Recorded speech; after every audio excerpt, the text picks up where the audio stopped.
네, 세입자가 월세 입금일로부터 이틀 뒤가 지났는데도 아직 입금을 안 하고 있는 연체, 한 달째 연체가 일어났을 때 건물주가 뭘 대응해야 되는지, 어떤 준비를 해야 되는지 이거를 같이 건물주톡이 정리했습니다.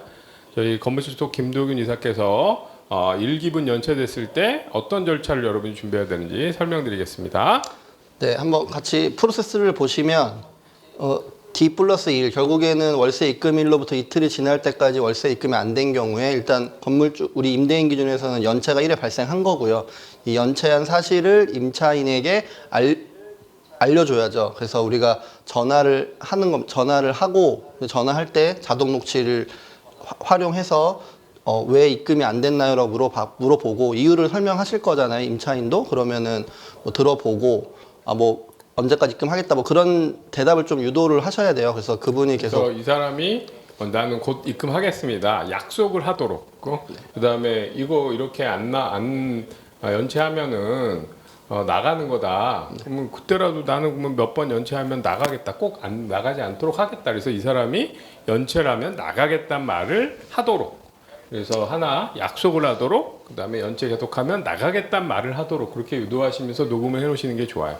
네, 그리고 통화 끝나고 나면 통화 내용들 좀 정리하셔가지고 문자까지 보내놓으시면 언제까지 좋습니다. 준다고 했고 네, 몇 번 연체하면 나간다고 얘기했었기 때문에 네. 그걸 꼭 지키시기 바랍니다. 이런 문자를 보내시면 되죠. 그리고 통화한 내용이나 문자에도 지금 연체가 발생하고 있기 때문에 우리가 연체 이자도 계속 하루 지날 때마다 늘어나고 있다는 것도 인지할 수 있게끔 같이 멘트를 넣어주시면 좋고요. 그러니까 저 연체 이자 부분은 제일 좋은 건 계약하실 때 계약서에 특약사항으로 이자율을 뭐 10%나 이렇게 넣어 놓으셨으면 연체 시 10% 이자가 발생한다.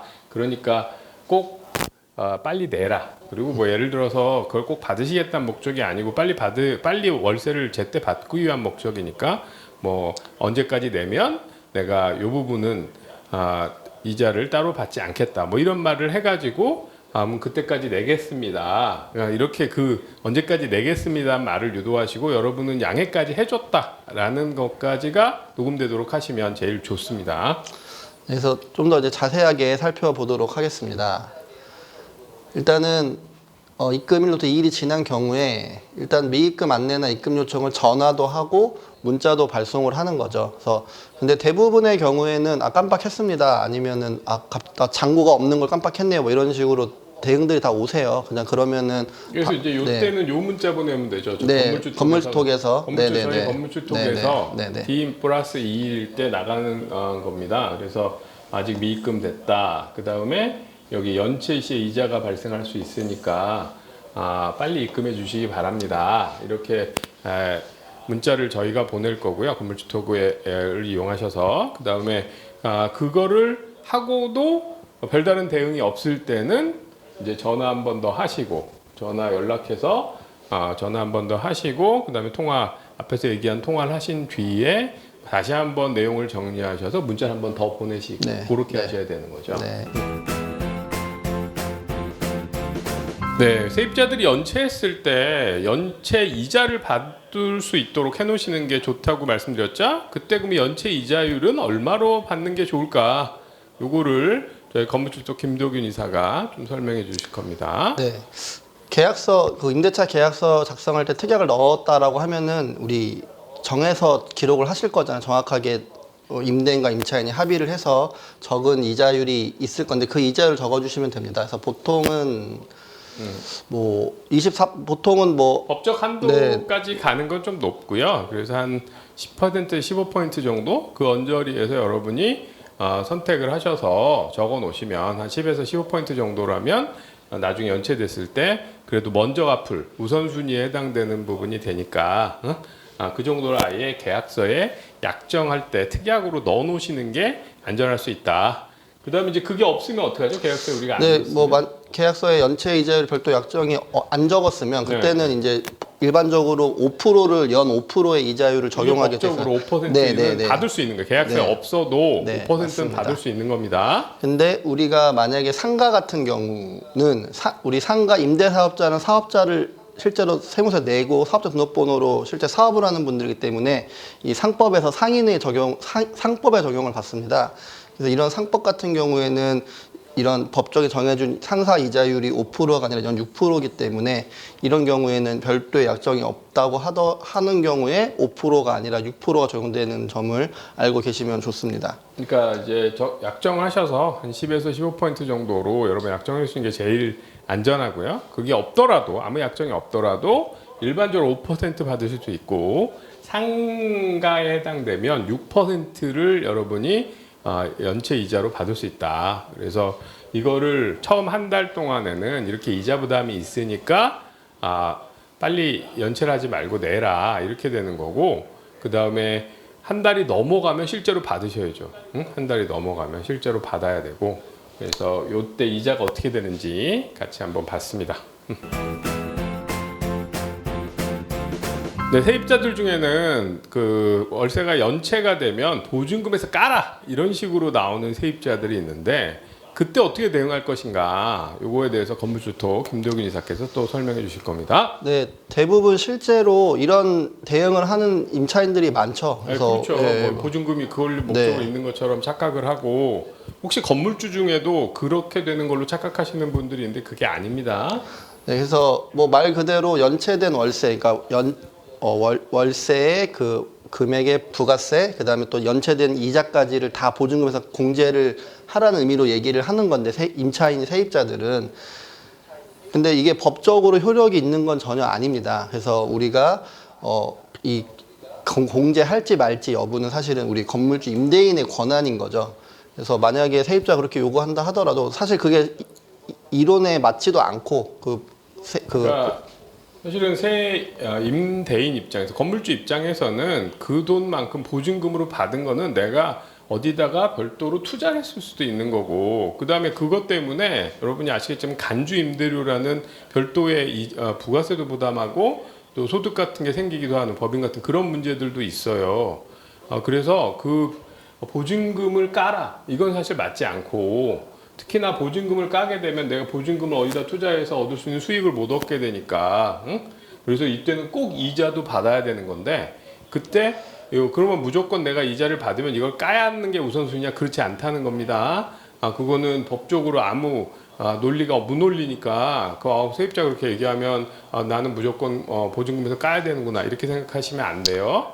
네, 그리고 그렇기 때문에 만약에 세 달치를, 그러니까 임차인 기준 세 달치를 보증금에서 깠다고 생각하면 나중에 우리가 3개월 지나서 계약 해지를 얘기해도 자기 기준에서는 보증금이 남아 있는데 나 손해 볼 게 없다 이런 식으로 배치할 수 있는 거죠. 네, 그렇기 때문에 그런 이야기를 듣더라도 아예 그냥 그런 건 없다라고 얘기하시고 빨리 연체가 발생하고 있는 동안 월세를 바로 납부하도록 하고 연체 이자 같은 것도 있다라는 걸 계속 알려주셔서 되도록 납부를 하게 하는 게 더 낫습니다. 네, 그래서 건물주 입장에서 세입자가 보증금에서 까라, 밀린 월세를 이런 식으로 얘기하면 그거는 아무 논리도 없다. 나 보증금 지금 투자해놨다. 보증금 어디다 넣어놔서 내가 돈이 없다. 근데 내가 지금 어디 뭐 부가세도 내야 되고 뭐도 내야 되고 자금 없으니까 빨리 줘라 이런 식으로 해서 그 돈을 받도록 하시는 게 더 안전하다. 물론 뭐 결국 돈이 없어서 하면 어쩔 수 없이 보증금에서 깔 수도 있겠지만 그건 마지막 순위고, 보증금에서 깐다면 그때는 연체 이자를 포함해서 까겠다. 그것도 분명히 얘기하셔야 돼요. 그래서 마음 편치 않고 저 보증금에서 까면 이자가 높게 나가니까 내가 월세를 내야겠구나 이렇게 유도할 수 있도록 그렇게 하시기 바랍니다. 네, 연체 세입자 때문에 갑자기 처음 해보는 내용 증명을 보내야 되는 그런 상황을 여러분이 맞닥뜨리게 되면 내용 증명에 뭐가 들어가나 갑자기 당황스럽습니다. 저도 마찬가지 경험이 있었고요. 그래서 그 내용 증명에 들어갈 내용들 어떤 게 있는지 저희 건물주 톡과 같이 함께 일하고 계신 우리 박정훈 법무사님이 자문해 주신 내용을 기초로 해서 우리 김도균 이사께서 좀 자세히 설명해 주실 겁니다. 네, 샘플을 보고 같이 살펴보도록 하겠습니다. 내용 증명이라는 서류에 어떤 내용들이 들어가야 된다는 게 법으로 정해져 있지는 않습니다. 따로 내용 증명에는 꼭 이런 게 들어가야 내용 증명이다 이런 건 없는 네, 거죠. 그런 건 없지만 이제 나중에 그 법적 그 소송이나 이런 절차를 진행함에 있어서 어떤 내용들이 있으려면, 내용 증명이 나중에 법적으로 좀 더 효력이 있으려면 들어가야 더 좋은 그런 내용들이 있기 네, 때문에 네, 네, 그거를 저희가 자문을 받아서 설명을 드리는 네. 겁니다. 그래서 일단은 내용 증명이다라는 뭐 큰 타이틀이 들어가야 되고요. 그 다음에 처음에는 일단은 발신자나 발신자, 결국에 우리 기준에서는 임대인이겠죠. 그리고 수신자의 여러분 인적 사항. 이름 그다음에 네.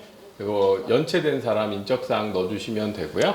네, 근데 만약에 이 개인과 개인이 아니라 뭐 법인일 수도 있잖아요. 임대인이나 임차인이나. 그렇기 때문에 법인인 경우에는 법인 이 보통 또 잘 모르시는 분들은 법인이라고 해도 또 대표이사 이름을 쓰는 경우가 있어요. 또 그러면 또 이게 나중에 문제가 될 수 법인한테 보내는 게 있으니까. 아닌 그렇죠. 게 그래서 되니까. 그 법인인 경우에는 법인명을 정확하게 써주시는 것도 중요합니다. 그리고 내용 증명 같은 경우에는 이 수신자, 그러니까 임차인의 주소지를 적어 주실 때 그 실제로 우리가 이거를 우편으로 보낸다.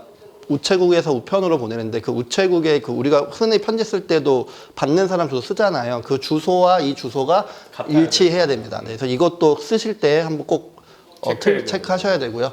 자, 그다음 또 하나는 또 이제 개인과 개인일 수도 있고 법인과 법인일 수도 있는데 이게 또 만약에 둘 다 사업자, 우리 임대인들은 대부분 사업자이실 테고 임차인 세입자도 사업자라고 하면은 사업자인 경우 이 상호나 사업자 등록번호까지도 함께 기재해 두는 것이 나중에 다른 사람을 좀 더 정확하게 증거로 남기기 위해서 법인일 때 정확하게 법인명 적어주시는 게 좋고 상호나 사업자 번호가 있다면 그걸 표시해 주는 게 좋다. 네. 그리고 이제 제목을 적어 주는 거죠. 근데 제목은 이제 이 상황에 맞는 내가 이 내용 증명을 쓰는 이유에 대해서 간략하게 적어주면 좋은데 뭐 저는 지금 차임 지급 청구라고 했는데 뭐 밀린 월세, 네, 연체 네, 월세 네. 지급 뭐 이런 뭐 그렇게 상관은 없습니다. 겁니다. 네, 맞습니다.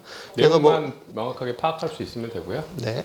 그래서 뭐 이런 이제 인사말 한번 적어 주시는 게 좋고요. 그 다음에 일단은 이 2번에 있는 당사자의 관계, 그러니까 결국 발신자와 수신자의 이 관계를 좀 한번 표현을 하는 거죠. 언급을 해주고 내가 뭐 당신과 임대차 계약을 체결했다. 이 내용 해주시면 그래서 되고 뭐 잘 모르는 삼자가 읽었을 때도 누가 왜 이걸 썼는지 파악 가능한 수준으로 판사가 이걸 보고 내용을 판단할 수 있게 이렇게 해주셔야 되는 거죠. 네, 그래서 이제 계약 사항과 위반의 경위, 그러니까 계약 사항은 어떤 내용이었고, 그러니까 세입자인 이 수신자가 어떤 걸 위반했는지를 좀 기록을 해두셔야 됩니다. 그래서 이거는 그냥 우리가 실제 임대차 계약서 내용을 그대로 적어주시면 되고요.